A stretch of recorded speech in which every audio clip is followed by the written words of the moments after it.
Hey Garden Sisters, you know who it is. This is Denise and Shelly. And where we at, Denise? We are at Shelly's house. Yes. We are getting ready to do a garden tour and The flower garden tour. The flower. We get ready to do a flower tour. Yep. Flower garden tour. Yes. And from there, here we go. Here we go.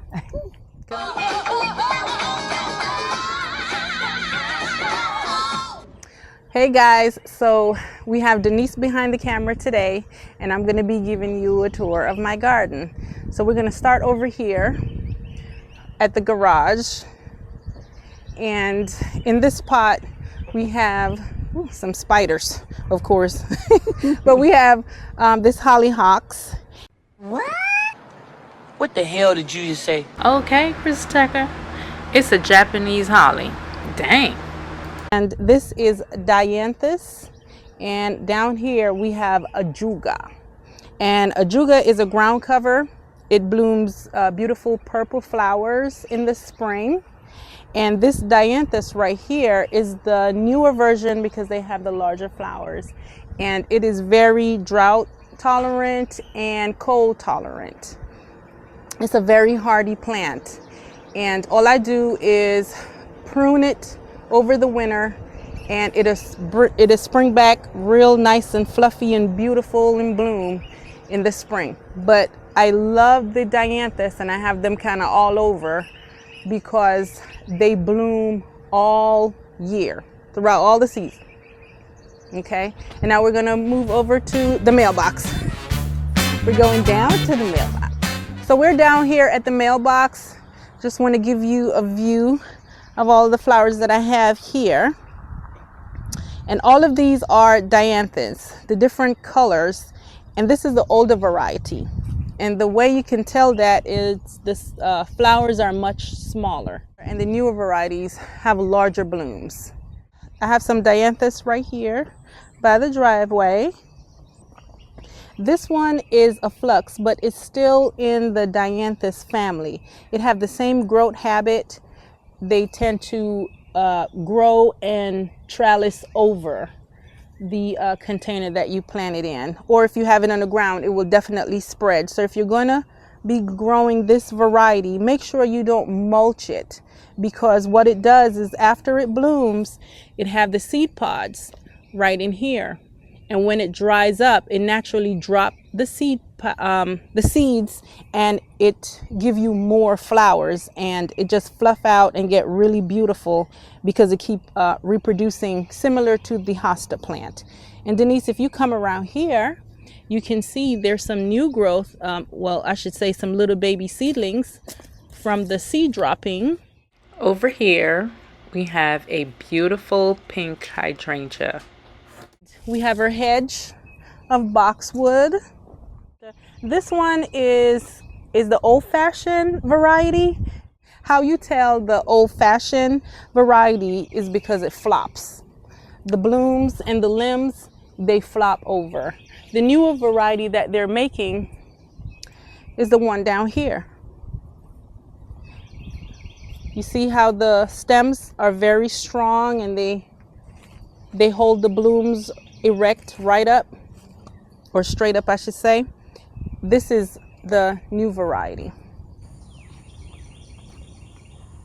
And over here we got some more boxwood, and we have azalea right here. This is like it's like a light orangish peach color, and the blooms are kind of small. It's very beautiful. And this is also one of the older variety of azalea, because the newer variety that they're making now have larger blooms, and they bloom in the spring, summer, and fall. And they have different colors. Some of them are variegated, and the blooms are much bigger. And what is this beauty right here? That's another dianthus. Another dianthus. Yeah, the So older beautiful. variety. Yes, yes, And across from it, we have the same thing right here. yes. And right here is also another older variety of azalea. Yes. This one is red. Okay. Okay, and over here we have some more boxwood lining the hedge. And this is an evergreen yellow bush. Let me see that. I still got the tag, the name of it. It's called Sunshine. And it is that too. Yeah, Sunshine ligustrum or ligustrum, if I'm pronouncing it properly. But this is a sunshine evergreen. I did have an evergreen holly, and right here, but it died. It got infected with the scales, and trying to treat it, you know, with chemicals and things like that, it ended up dying. I think part of the reason why it ended up dying too was because I had very large trees over there. The large tree was shading all of this area. Yes. Okay. You see those huge stumps. Yes, the holly wasn't getting enough. It wasn't getting enough sun, yes. And that caused the pest. And I think it was just too much water as well. And so that one died. I replaced it with this one, and we still have this one left. I put Christmas lights on it. I put Christmas lights on it during the Christmas time. And over here is a little shaded garden. This is a hydrangea. It's called Limelight, and it blooms white. It have little. It's getting ready to bloom. Let me see that bloom again. Where it's right ready here. To bloom. And we have them all over. Yes. Yep. They're beautiful. And right over here is some lilies. They bloom different color. I'll insert a picture of a couple of them that was blooming earlier.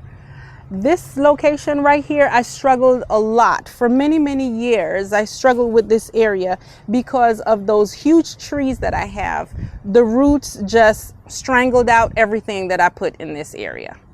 And so I decided to just go ahead and plant the lilies, because the lilies, they thrive. And of course, this hydrangea, it should have been bigger and more fluffier, but again, the large trees were shading it out and weren't getting the proper sun that it should. But it should definitely do what it's supposed to do now that the trees are gone. And this is a lily that's getting ready to bloom. Ooh. You can see the pods up here. Look at that. And of course, on the ledge, we have some pathos. I forgot, there's different words that people call them. I just call them the scientific word, which is pathos.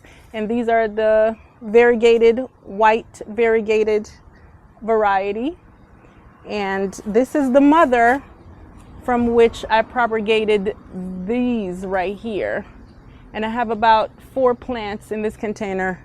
I'm trying to either sell them or give them away. I don't want to go into the winter holding on to them again. Now we're at the walkway of the garden. This is another flux dianthus, but this one blooms purple flowers. And if you look very closely, you can see that the growth habit is a little different on this one. It kind of have arms and the leaves are more spiky versus this one kind of stay closer to the ground. It's like grass. Yes. And this is the same color. Both of them are the same. They're purple. And I had these for a few years. This is a David Austin rose. And I just transplanted this into the pot not too long ago because I had it over there in the hedge flower bed. But again, the root was strangled them out and I had to take it out. And this is a beautiful red rose. Yes. That I had to dig up out the ground from over there in the location I was telling you that I was struggling with anything planting over there, and put it in a pot, and it's really thriving and bushing out and looking so beautiful. I don't know the name of this one, I forgot, because this rose I bought when I first bought my home. It was the very first flower. that I bought. I don't remember the It's name. beautiful. It is beautiful. Such a beautiful, a vibrant color too. Yes, and this is actually a bare root flower bush. So you have two different types of flower rose bush. You have bare root and you have the one that is propagated. A lot of the ones that are propagated is mostly the tea rose, and those tend to they don't do well as far as disease and pests and things like that. So they would take another root from another rose bush that's more mature and graft it onto that one. And those are the grafted rose bush, but this variety is the bare root. And here's the difference. It's not grafted, and because it's on its own root as if it was grown from a seed. And because of that, it will shoot up additional stems every so often and create a larger rose bush than the grafted variety. And over here we have, I took the tag off. I don't remember this one. Me and Denise actually got this spring from Lowe's. So we both have this in our garden. Yes. And do you remember the name of this one, Denise? Not at all. Yeah, I don't remember. We just fell in love it with was it. so beautiful. It was. And it have different it goes from like a pink to a peach. Yeah, just different type of colors. Of course, mine's is kind of dying out. I need to deadhead them. They're beautiful. Yeah. So let me explain what deadheading is. So just like any other life source that's trying to prolong its life, the purpose of flowers is to further its generation. We grow the flowers because we want to see the pretty blooms. And the way that it does that is by this thing right here called a rose hip. If you've ever seen any type of vitamin or medicinal herbs that one of the ingredients inside of it is rose hip, this is what it is right there. And what we want to do, since we're growing it for flowers and not for the medicinal purpose, we want to go ahead and snap this part off of every rose bush that you have. Every time your flower die, it'll put energy into this ball right here, and this is where the seeds are going to be. However, the seeds in here will not be ready if you try to plant them. You have to wait for it to completely turn like a beautiful red color. They have to become ripened. And when they become ripened, that's when the seed will get mature inside of it. Now, this spring, I try to grow some of the seeds that I got from the rose hip. And oh my God, it took so long. That's another thing too. Trying to grow roses from seeds, you have to have patience like Job, because they take very, very long to germinate. And I just didn't have the patience to continue to water it and all of that. So there you go. But if you want to grow roses from seed, you have to let the rose hip mature and ripen. Okay? But make sure you're deadheading your roses. I need to come back and deadhead all of the dead blooms because I want more flowers. And this is how you get more flowers, by taking off the dead ones and taking off the rose hips, so the energy can go right back into the plant, producing more new growth, which will produce more flowers. And this is a knockout rose. It's supposed to be red, but you know how knockout roses are. It goes from red, and when it's slowly dying, it turns into a pinkish color. So that's a knockout. But they're beautiful still. Yes, it's still beautiful. I'll let them sit here until they go completely dead, then I deadhead them. Yeah. So we just did this side of the aisle. Now we're gonna go over to this side. And let me walk it back down so I can get closer to Denise. Over here, we have a pink hydrangea, and you can see how this one is different. Similar to the ones that I have down by the driveway. The flowers are much smaller and in more cluster together, which form a huge ball. Look at that. Yes. It's beautiful. It is beautiful. Yep. And this is a white one. And all of these hydrangeas are the newer varieties.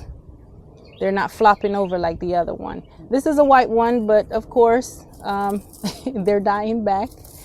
Heat. Well, not just the heat. I think it just went through its life cycle. Yeah. Okay. As you can see, we have some more coming up. Some new ones coming up over here.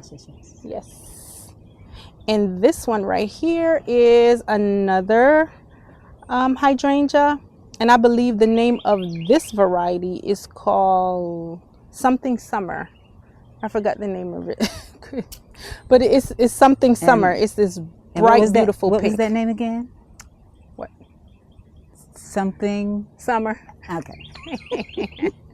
It have another name before that replaces the something. Yes. I just can't remember. I was just teasing her. I know. And this is another hydrangea. It also bloomed a beautiful pink like that one. And this is another one right here. And this is an azalea. This is the newer variety. And it's beautiful red. And the blooms are so large and beautiful. It's like it covers the whole bush. I love the new variety of the azaleas. They're pushing out new growth because they're getting ready to bloom for the summer. Because remember, these they bloom spring, summer, and fall. The new variety. Yes, the new varieties. I absolutely love them, and I'm looking forward to it. So we're going to continue on the other side of the steps. And right here we have the beautiful, beautiful, what is this, Denise? Lavender. Denise's favorite. I love it. Yes, Denise loved this. And I call this variety the butterfly. Yeah. I don't remember the actual name of it. It's different than the regular stick kind. Yes. Yeah, I don't like those. Yeah. I love this one because it have that beautiful flower that blooms out like that. Yes. And I have this for a couple years now. I actually need to prune it back and propagate some of these to make plants. And it smells amazing. Yes, these propagate very easily. All you do is just take the new growth, you cut it, and then you stick it in dirt, and you get a whole new plant. They're very easy to grow. Wow. Down here we have some dianthus again. We have an older variety, and we have one of the newer variety. And right here we have that same flower bush. I had bought 2 of them when I first bought my house. This is another one of the flower, but it's getting ready to bloom. And this is called Don Juan. Wow. And it's a climbing rose. And it recently bloomed, and all the bloom has died back. Now it's pushing out new growth for more flowers. And look at this one up here. Look at the stalk up there. It's a climbing rose. It just wants to climb. And right here on the ledge we have a cactus. I call it the pearl. I don't remember the name of it. I don't remember if it's Christmas or if it's Thanksgiving. But I call it the pearl. And you see, if you look, you'll see those little reddish, those are new growth. It's just growing like crazy. It loves the sun. It loves that little spot right there. Yes. And these little yellow beauties right here are called pansies. I love pansies because pansies are heat tolerant and cold tolerant. A matter of fact, pansies, if you look at landscaping throughout Atlanta, or Georgia I should say, you will see a lot of landscapers use pansies whenever it starts getting cold. Whenever fall start coming into winter, they use a lot of these pansies because they are so cold hardy and they bloom in the dead of winter. So that's the only way you could get some color going on in your garden or in your landscape. You have to put these pansies.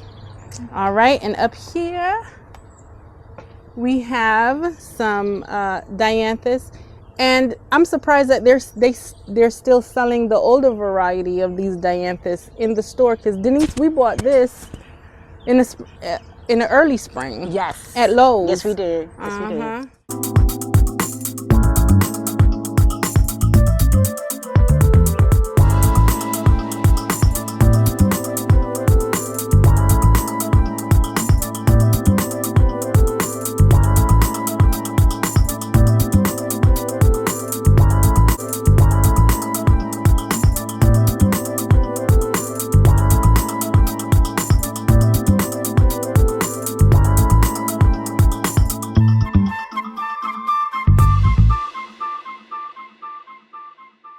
I wish they had the newer varieties because the blooms are so much bigger and prettier, but this is what they had. And right in the same pot, I have this beautiful petunia. And in this same bucket right here, I used to have the Supertunia bubble gum, and it was a pink, and it covered the entire bucket, trailing all the, it was really beautiful. But I've had that there for several years, and I got tired of the pink, and one of them died out over the winter. So I decided to go ahead and place it with this little combo right here. And I have them on both sides.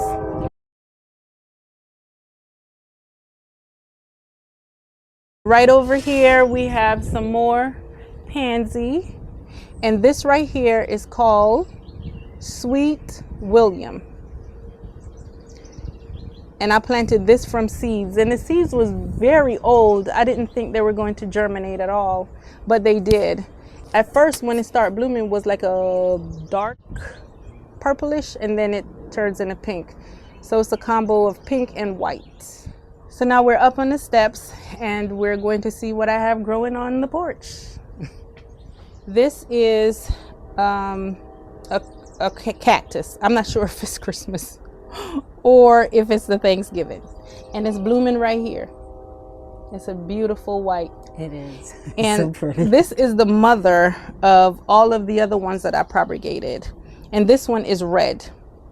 And let me show you something right here. The birds, if you ever grow one of these and it becomes as large as mine and you have it on your porch, the birds will try to make a nest inside of it. And I have been battling with these birds for a couple days now. Look what they have been doing. They scratch in my pot and scratch my plant out and start putting bedding to make a nest. So this morning, I went ahead and put one of these little fake snake in there. Oh, wait a minute. Because birds are afraid of snake. So the next time when that sucker come back, guess what it's gonna see? A snake. And it was like, it's gonna be like, oh, I need to make my nest somewhere else. Wow. Mm-hmm. So these are the cactus plants right here, and this is another pathos plant, but it's a yellow variegated, and this is a new plant that I purchased in the early spring. I got this from Aldi. You did. Is it Aldi or Aldi? Aldi's. I just say, That's you know what I'm saying. I do know what you're saying. All right. Okay, and this is the other side of the pathos. It's just growing. Look at it. Just growing everywhere. And you see how I have it draped on the banister on the outside? The tentacles of these plants will actually stick onto the wood and continue growing. So that's why I draped them up there. Yeah. It's beautiful. And this little beauty right here, we got from Lowe's again this spring. It is so gorgeous. Just look at the leaves. You got to do a close-up shot, Denise. Look at the leaves. They're unbelievable. And the back of the leaves are purple. Dark purple. Isn't that gorgeous? Yes. And the name of it, let me see the name. I don't like the name. I think they should have renamed this thing a better name because it's so beautiful. But let me see oh, it's right here. It's called Calitha Prim. Calitha Prim. Well, it's got the prim on it. Yeah, mommy. It got part of mommy. Well, we keep mommy part. Yes, but the other part is just not fitting. They could have named it better than that. But Calitha Prim. But it's so pretty. It's so beautiful. Mm-hmm. Okay, and over here, oh, I have my makeshift bench. Yes. On 2 blocks. It's so cute. I love it. Isn't it? I love it too. Yes. And I got some cushions here. Of course, this is now Violet's bed. That's her bed.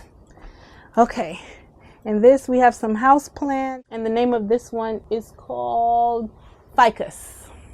And it's a rubber plant. Yes. I need to stake this back up here onto the bamboo. It's leaning towards the sun that way. Yes. Shelly and I have one. You have a rubber plant too. Yes. Right? That same variety. The same it's just one, smaller. yes. Yes. And this is another little plant right here that I had inside during the winter, and it was struggling so much. All the leaves fell off of it, child. I had a grow light over it, and it just needed the sun. Yes. Yeah. This right here is a bamboo, a combination of the bamboo and the cactus. Yes. When I was propagating, I throw them in there, and I would just kind of experiment to see how they would do together. And funny enough, they actually complement each other. The bamboo don't like too much water. The cactus don't like too much water. And the fertilizer that I give to the cactus, which is just Miracle Grow, the bamboo loves it as well. And this bamboo, I had it for, ever since I bought my home, it was a housewarming gift from my brother, Junior. Shout out to brother. Shout out to to Junior. Yes. This is the bamboo that you gave me, and look, for the first time, it's pushing out a new growth. Look at that. Oh wow! Let me get that. Look at that. Yep. And it was struggling inside for many years. Until one day I said, you know what, I'm going to take this plant out and put it on the porch and see how it do. And it's just been loving it ever since. So every year I bring it in the winter, and I bring it out on the porch during the spring and summertime. And this right here, I got this from Walmart. I don't remember the name of it. I don't have the tag. I've had it for a couple years now. And I absolutely love this plant. Very easy to grow. And this potting, I don't remember what potting mix I put in here, but it stays moist majority of the time. And this plant loves it. It loves to stay moist. However, if it goes through a little drought period, it's also fine. It's a good plant to have. And I'm sure it'll grow great inside if you have a large window that get plenty of sun, but I don't. So I keep it here on the porch during the spring and summer, and then I bring it in the garage to overwinter it in the wintertime, and it do just fine in the winter. And that is it for the porch. That is the end of the flower garden tour. Thank you all for watching. Don't forget to subscribe, Denise. Like, Comment, and share. All right. And you will see us in the next garden tour.